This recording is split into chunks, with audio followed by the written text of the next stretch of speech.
स्नान गर्नुको लागि सकेसम्म चिसै पानीको प्रयोग गर्नु सकेसम्म है। अब वृद्ध, एकदम वृद्ध, लगभग 90 वर्ष कि हुनुहुन्थ्यो होला, प्रत्येक दिन चिसो पानीले स्नान गर्ने। मैले सोधेँ, आमा हजुर प्रत्येक दिन चिसो पानीले स्नान गर्नुहुन्छ? म जहिलेदेखि भक्त भने, भक्त कहिले बन्नुभयो भनेर सोधेँ। म 20 वर्षमा भक्त भने, वैष्णव दीक्षा। अनि 90 वर्षसम्म मैले चिसै पानीले नुहाएको छु, तातो पानी मैले छोएको पनि छैन।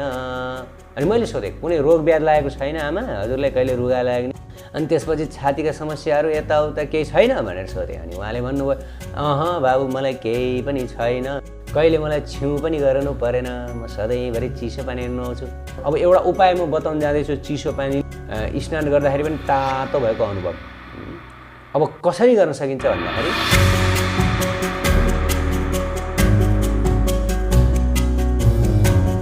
उत्कृष्ट आध्यात्मिक जानकारीहरूका लागि नेपालकै पहिलो शुद्ध आध्यात्मिक च्यानल टिभी लजिकल कृष्णलाई सब्स्क्राइब गर्न नभुल्नुहोला र हरेक अपडेट्सका लागि यो बेल आइकन पनि दबाइदिनुहोला। स्नान नगरिकन भोजन गरिएमा त्यो भोजन मल बराबर हुन्छ भनेर शास्त्रमा बताइएको छ। अब सुनौ है। स्नानम बिना तुयो भुङ्ते मलासी स सदा नरः अस्नायिनो शुचिस्तस्य विमुखः पितृदेवतः। अब यो शास्त्रको वचन, मेरो वचन होइन। शास्त्रमा स्पष्ट रूपले बताइयो, यदि कुनै मनुष्यले स्नान नगरिकन भोजन गर्दछ भने त्यो भोजन तुरुन्त मल बराबर हुन्छ। अर्थात् स्नान नगरिकन भोजन ग्रहण गर्नाले मल ग्रहण गरिए बराबरकै हुन्छ। मल भनेको बिष्ठा, टट्टी, सुन्दाखेरि एकदमै झ्याउ लाग्दो छ नि, होइन? के भनेको होला, अङ्ग्रेजीमा डिस्गस्टिङ भन्छ। एकदम डिस्गस्टिङ लाग्दो छ नि, होइन, सुन्दाखेरि। तर अब के गर्ने, शास्त्रमा बताइएको हो। त्यस कारणले गर्दाखेरि हामीहरूले, विशेष गरी साधक भक्तहरूले, अब यो सबैको लागि सिफारिस गरिएको पनि होइन, असाधकहरूको लागि सिफारिस गरिएको होइन। किन भन्दाखेरि असाधकहरूको न कुनै नियम हुन्छ, न कुनै साधना नै हुन्छ। असाधकहरूको त जीवन पूर्ण रूपले अन्धकारमा बितिरहेको हुन्छ। त असाधकहरूको लागि यी उपदेशहरूको कुनै काम पनि छैन र दिएर त्यसको कुनै मतलब पनि छैन, फाइदा पनि छैन। त असाधक भनेको त्यो जीवनै छुट्टै भयो, पाशविक जीवन भयो। त पाशविक असाधक जीवनमा रहेकाहरूका लागि होइन, यो साधक जीवन बिताउन चाहनेहरूको लागि भनेर सिफारिस गरिएको हो। अब जो व्यक्ति साधक जीवन बिताउन चाहन्छ त्यो व्यक्तिले 3 तरिकाले आफूलाई शुद्ध राख्नु पर्दछ। कहिले कहिले एउटा प्रश्न उठ्न सक्दछ, भगवानको नाम जपे भइहाल्यो नि, भक्ति गरे भइहाल्यो नि, अब यी शरीर शुद्ध राख्नु पर्ने, स्नान गर्नु पर्ने, अब यो किन गरिरहनु पर्यो? आखिर हाम्रो मन शुद्ध भए भएन? भगवानलाई चाहिने भनेको मन हो, शरीर त होइन।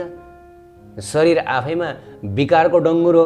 अब यो विकारको डङ्गुरलाई शुद्ध गराएर खोइ के पाउने हो भन्ने यस्तो किसिमको मनमा उठ्न सक्दछ। त प्रिय भक्त भागवती, यो सत्य हो कि वास्तवमा शरीर अविद्या नै अविद्या, विकार नै विकार, फोहोर नै फोहोरको डङ्गुर हो। वास्तवमा यो शरीर आफैमा विष्ठा हो। यो शरीरलाई तलदेखि माथिसम्म हामीहरूले हेरौँ त निहालेर, बाहिरबाट नहेरौँ। बाहिरबाट हेऱ्यो भने त यो शरीरमा कति सुन्दर छालाको लेमिनेसन छ। यो शरीर भनेको के हो रे थाहा छ? जस्तै हामी कुनै डिपार्टमेन्टल स्टोरमा गयौँ र त्यो डिपार्टमेन्टल स्टोरमा गएर हामीहरूले विभिन्न किसिमका सामग्रीहरू आफूलाई मनपर्ने, होइन, कहीँबाट घिउ ल्यायौँ, कहीँबाट च्यवनप्रास ल्यायौँ, अनि कहीँबाट चाहिँ मह ल्यायौँ, अनि कहीँबाट के ल्याएर चाहिँ अनि त्यसपछि अनि त्यो डिपार्टमेन्टल स्टोरको अगाडि बसिरहनेले एकदम राम्रो प्लास्टिकमा प्याक गरेर दिन्छ नि, होइन? त त्यसै गरेर यो हाम्रो शरीर पनि डिपार्टमेन्टल स्टोरबाट ल्याइएको वस्तु सोच्नुहोस्। तर यो डिपार्टमेन्टल स्टोरमा चाहिँ राम्रो चिज होइन, सबै नराम्रो चिज छ।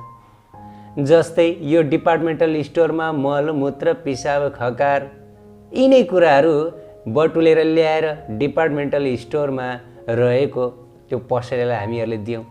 अनि त्यसले के गर्यो भन्दाखेरि बाहिरबाट यो सुन्दर छालाको पोलिथिन ब्याग हुन्छ नि, पसलेले पोलिथिन ब्यागमा सामान दिन्छ हो त्यसै गरेर बाहिरबाट यो सुन्दर छालाको प्याकिङमा हामीहरूले ल्याएको जति सबै मलमूत्र खकार पिसाब यो सबै कुरा त्यहाँ राखिदियो, प्याक गरिदियो अनि हामीलाई दियो। यो शरीर भनेको त्यही हो प्रिय भक्त भागवत। बाहिरबाट हेर्दाखेरि यो शरीर एकदमै राम्रोसँग प्याकिङ छ। हेरौँ त आहाहा कति राम्रा राम्रा छन् स्त्रीहरू, कति राम्रा राम्रा छन्, कति सुन्दर आँखा छ, कति सुन्दर जिउडाल छ। पुरुषहरू पनि क्या ह्यान्डसम छन्, झिल्के छन्, बडा राम्रा छन् नि हेर्दाखेरि, आँखाले हेर्दाखेरि आहाहा कति सुन्दर देखिन्छन् सबैजना। मानव कि स्वर्गबाट खसे कि स्वर्गबाट किन वैकुण्ठनेबाट आउनु भएकी जस्तो देखिनुहुन्छ, गोलोकबाटै आउनु भएको हो कि क्या हो भन्ने किसिमले कहिले कहिले साधक भक्तहरू पनि भ्रमित बन्नुहुन्छ। यति धेरै ज्ञान लिएर यति धेरै बुझेर पनि भ्रमित बन्नुहुन्छ। होइन होइन उनी त गोलोकबाटै झरेकी हुन् मेरै लागि भन्ने किसिमको भाव पनि आउँछ कहिले कहिले भ्रम।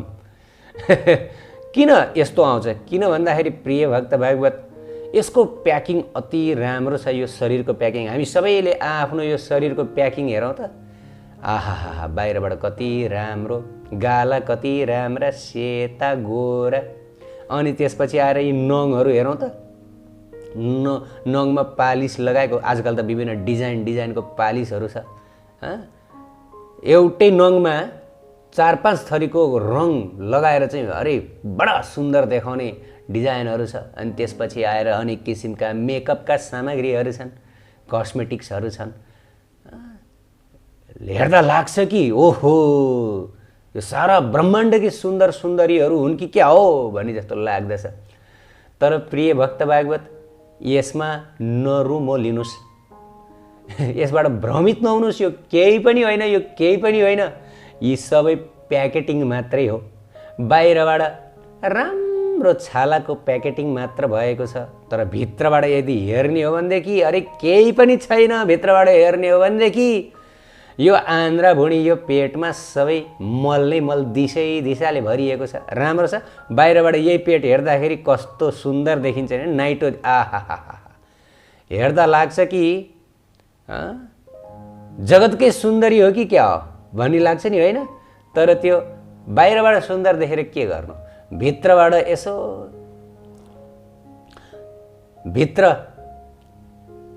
यसो आँखा चिम्लेर भित्र यसो आँखा चिम्म गरेर भित्रपट्टिको कुरो सम्झ्यौ त त्यहाँभित्र के छ? आन्द्रा गुजुल्टिएर बसेको छ। अनि ती गुजुल्टिएर बसेका आन्द्राभित्र गुजुल्टिएर बसेका मलहरू विष्ठा दिशा पिसाबहरू छन्, निस्कने तयारी गरेर बसिरहेका छन्। ल हेर्नुहोस् हामी त्यस्ता त्यस्ता चिजहरू लिएर हिँडिरहेका छौँ। बाहिरबाट हामी छुन पनि घिन मान्छौँ, गनाए गनाए भन्छौँ, तर त्यही कुरो हामीहरूले धारण गरेर बोकेर हिँडिरहेका छौँ। त्यसकारणले मनुष्यको शरीरलाई विणमूत्रधारी भनेर शास्त्रमा बताइयो। विणमूत्रधारी भनेको जुन शरीरले मलमूत्रलाई धारण गर्दछ।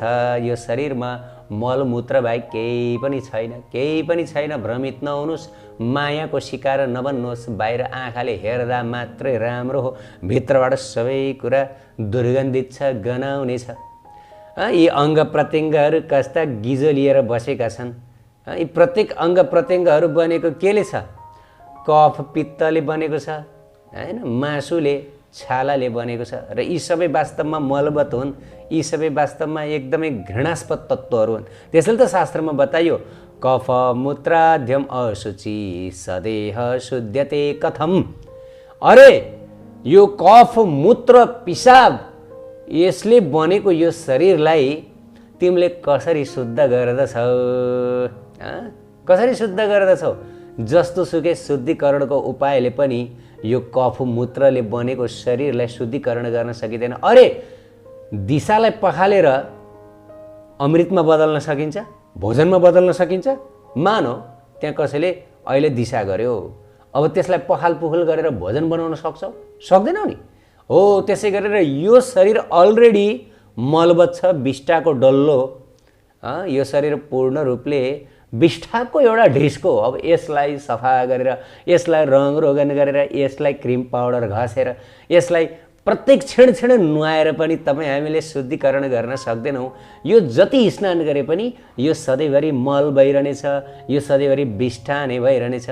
अशुद्धम च विशुद्धस्य कर्मबन्धन विनिर्मितम। तर प्रिय भक्त भागवत शास्त्रमा बताइयो यो शरीर यति अशुद्ध छ, यसका अङ्ग प्रत्यङ्ग यति अशुद्ध छन्, घिनलाग्दा छन्, केवल मासु मलमूत्रले बनेका छन्, तर पनि यो शरीरभित्र एउटा यस्तो दिव्य तत्त्व छ जसलाई आत्मा भनिन्छ। तर यो आत्मा भनेको यो मलमूत्र पिसाब खकारले बनेको छैन। हेर्नुहोस् है, यो आत्मा दिव्य छ, भगवानकै जस्तै गुणले युक्त छ, निर्मल छ। निर्मल भनेको मलै नभएको। शरीर पूर्ण रूपले मलयुक्त छ भने आत्मा मलयुक्त छैन। त्यस कारणले त बतायो सबभन्दा शुद्ध चिज सबभन्दा अशुद्ध चिजमा खसेको छ। मानव हिरा टट्टीमा खस्यो, त्यस्तै हो हाम्रो आत्मा हिरा हो, यो शरीर भने टट्टी हो। त हिरा टट्टीमा खस्यो। अब आजकल मानिसहरू के गरिरहेछन्, यो टट्टीलाई मात्र ध्यान दिएर बस्दछन्। टट्टीलाई मात्रै गोरो बनाउन, चिल्लो बनाउन, यो टट्टीलाई मात्रै मिठो मिठो खुवाउन, टट्टीकै लागि पाप कर्म गर्न, पुरा जीवन यो टट्टीकै लागि भनेर बिताइरहेका हुन्छन्। त आफूभित्र भएको जो वास्तविक आत्मा, हामी त्यो हौँ वास्तवमा आत्मा, दिव्य, जो निर्मल सुनिर्मल प्रकाशमान भगवान जतिकै गुणले युक्त। यो दिव्य आत्माको उद्धारका लागि भनेर हामीहरूले कहिले पनि सोचेनौँ। त जहिलेसम्म हामी यो आत्माको लागि चिन्ता गर्दैनौँ र त्यसको उद्धारका लागि हामीहरू प्रयास गर्दैनौँ, तबसम्म यो टट्टीमै आत्मा कैद भएर बस्दछ। यो त मानव टट्टी भयो। त त्यसपछि आएर चाहिँ अब बाख्राको टट्टी पनि मिल्छ, त्यसपछि आएर गोहीको टट्टी, किरा फट्याङ्ग्राको शरीर रूपी टट्टी पनि मिल्छ, वृक्ष रूपी शरीर रूपी टट्टी पनि मिल्दछ। अनेक टट्टीहरू चार्दै हाम्रो आत्मा हिँड्नु पर्दछ।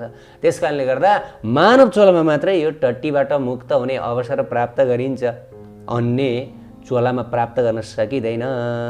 त्यस कारणले हे जना किम न पश्यद्वम ये निर्याति दिने दिने शास्त्रमा बताएको छ। हे मूर्ख हो, हे जन हो, हे मनुष्य हो, प्रत्येक दिन तिमीहरूको शरीरबाट के झरिरहेको छ, के खसिरहेको छ तिमीहरूलाई थाहा छैन। बिहान बिहान हेर्ने गर टट्टीमा चर्पीमा के खसिरहेको छ तिमीहरूको शरीरबाट। यो कुरा देखेर पनि तिमीहरूलाई के आफ्नो आत्मा उद्धारको चिन्ता हुँदैन?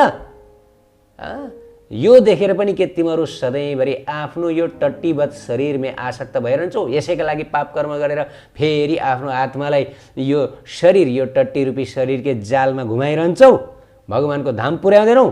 गोलोक धाममा राधा कृष्ण उहाँको सान्निध्यमा पुर्याउनु पर्ने हो नि हाम्रो आत्मालाई।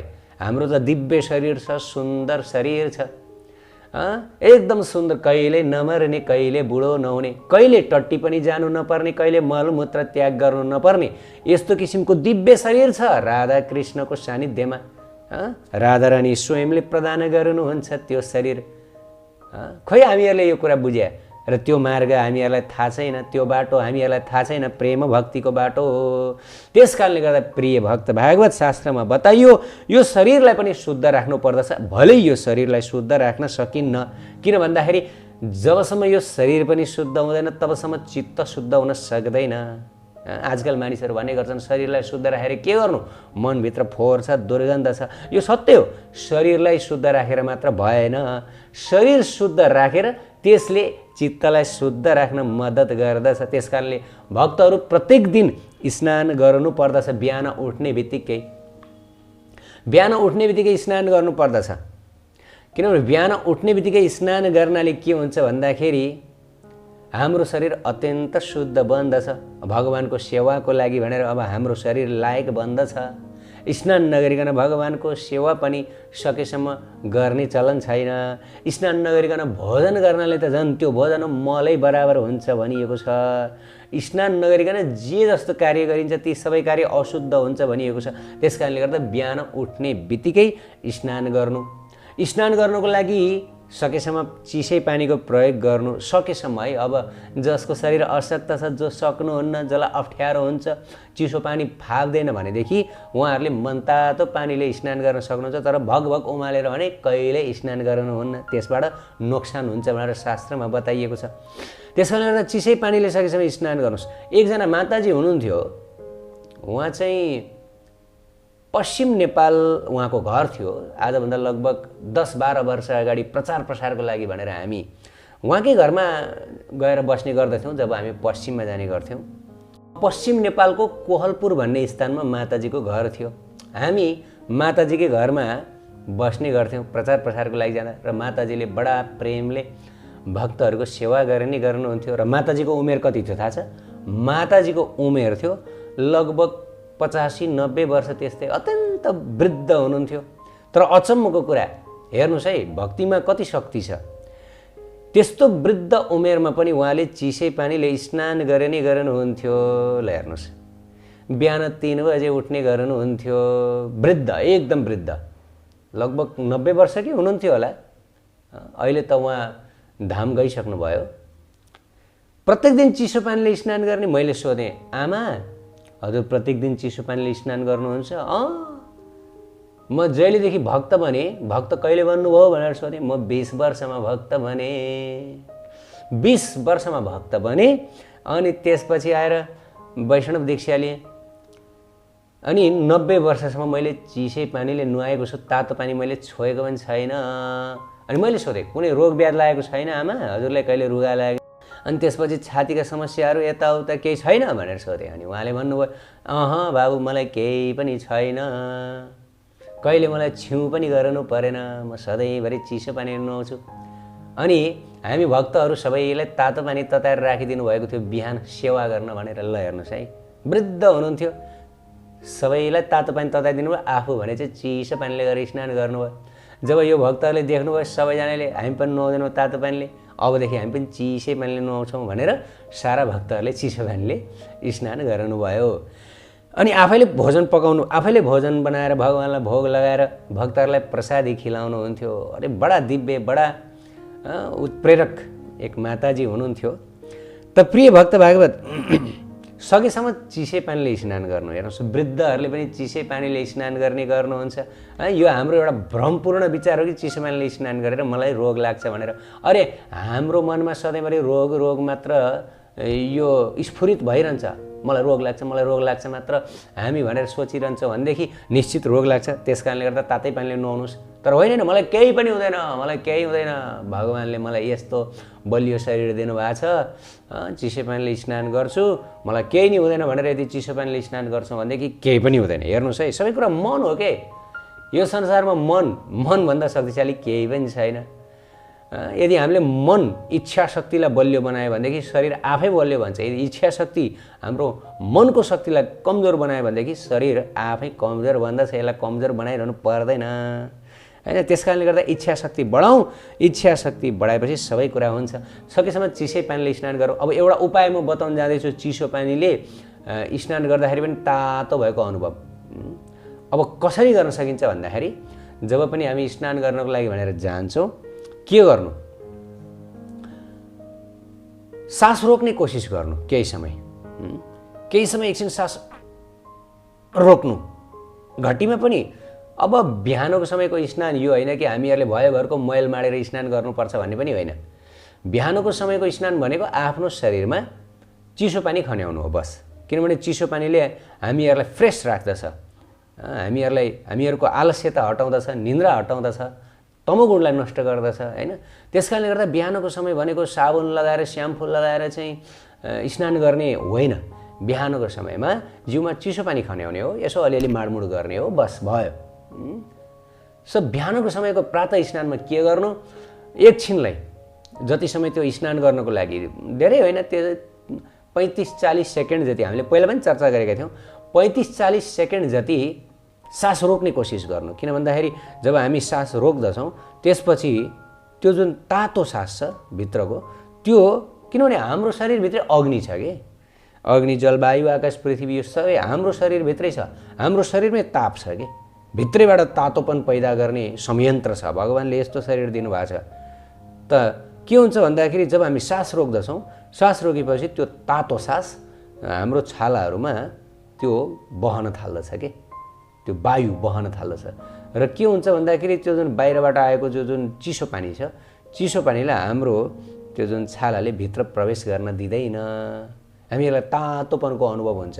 किन भन्दा अलरेडी त्यहाँ हाम्रो शरीरमा हामीले प्राण रोकेर राखेका छौँ र त्यो प्राण सञ्चार भइसकेको छ। अनि त्यसपछि आएर त्यहाँ तातोपनको अनुभव हुन्छ कि यो तरिका हो। चिसो पानीमा स्नान गरेर पनि तातो भएको अनुभव हुने, यो सबै भक्तहरूले यही अनुभव गर्नुभएको छ। म पनि यही गर्दछु।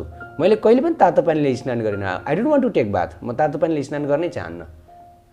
मैले पनि 20 वर्ष भयो मैले तातो पानीले स्नान नगरेको।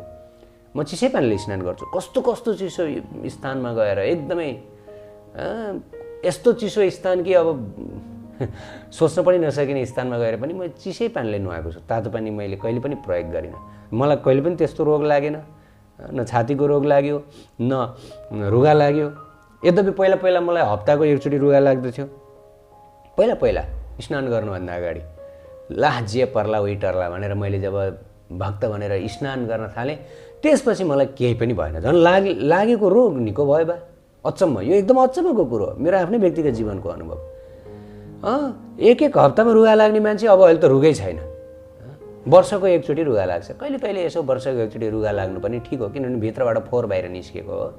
त प्रिय भक्त भागवत, अनि यहाँ शास्त्रमा के पनि बताए भन्दाखेरि जल स्नान गर्नमा असमर्थ यदि कोही साधक हुनुहुन्छ भनेदेखि असमर्थ हुनुहुन्छ नि। अब जस्तै शरीरले अब साथ नै नदिने, विशेष गरी एकदमै वृद्ध, एकदमै रोगी, जिउमा पानीले स्पर्श पनि गराउनु नहुने, एलर्जी हुने, यस्तो किसिमको हुन्छ नि अनेक किसिमका रोगहरू। त जलमा स्नान गर्न असमर्थ हुनेहरूले के गर्न सक्नुहुन्छ र भन्दा कपडा पानीमा भिजाएर त्यो कपडाले आफ्नो शरीर पुस्न सक्नुहुन्छ र निम्नलिखित मन्त्र सबैले ध्यान दिनु होला। ओम अपवित्र पवित्र वा सर्वावस्थाम गतोपि वा ये स्मरेत पुण्डरीकाक्ष स बाह्य अभ्यन्तर शुचि। यो मन्त्र भन्नु अनि तत्पश्चात नमः श्रीहरि या पुण्डरीकाक्षे पुनः तु भनेर अनि त्यसपछि के गर्नु, त्यो जुन पानीमा भिजाएको जुन चिसो जुन कपडा छ त्यो कपडाले पुस्नु। यो गर्दाखेरि पनि स्नान गरे बराबर नै हुन्छ भनेर शास्त्रमा बताइयो। तर अशक्तहरूको लागि मात्रै यो होइन कि अब बलिष्ठहरू, एकदमै ज्यान भएकाहरू, युवाहरू अब ल भोलिदेखि अब हामी पनि यसै गरी स्नान गरौँ भनेर उहाँहरूलाई यो लागु हुँदैन। यो अशक्तहरूको लागि मात्रै।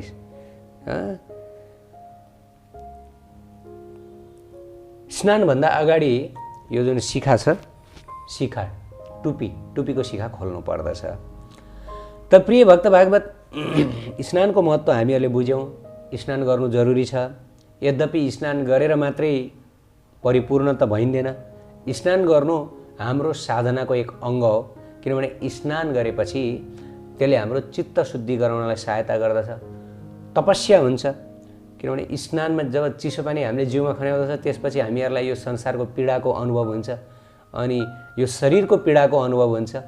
त्यसपछि हामी राधाकृष्णको सानिध्यमा जान चाहन्छौँ, भगवानको धाम जान चाहन्छौँ। यो शरीरलाई जबसम्म हामी सुताएर राख्दछौँ, आनन्द दिएर राख्दछौँ, यसलाई मोजमा राख्दछौँ, मस्तीमा राख्दछौँ भने यो शरीर राधाकृष्णको धाम जान चाहँदैन। कहाँ जाने? यही रमाइलो छ। आनन्दले उपरखुट्टी लगाएर सुतिकन खान पाइएछ। कहिले दुःख गर्नु परेको छैन, कहिले कुनै शरीरमा कुनै पनि किसिमको कठिनाइको सामना गर्नु परेको छैन। त यो शरीरलाई कहिले कहिले कठिनाइको सामना गराउनु पर्दछ। यसलाई तपस्या भनिन्छ। जानी जानिकन कठिनाइ, जानी जानी भोकै बस्नु व्रत, जानी स्नान गर्नु। त यो गर्नाले भित्रबाट तप हुन्छ कि शरीरमा तप पैदा हुन्छ, अनि तप पैदा भएपछि पीडाको महसुस हुन्छ। पीडाको महसुस भएपछि बेकार छ, यो शरीर त पीडाको घर रहेछ, दुःखको घर रहेछ। एक दिन खान पाइएन भनेदेखि त यो शरीरमा त यस्तो पीडा हुने, यस्तो प्यास हुने।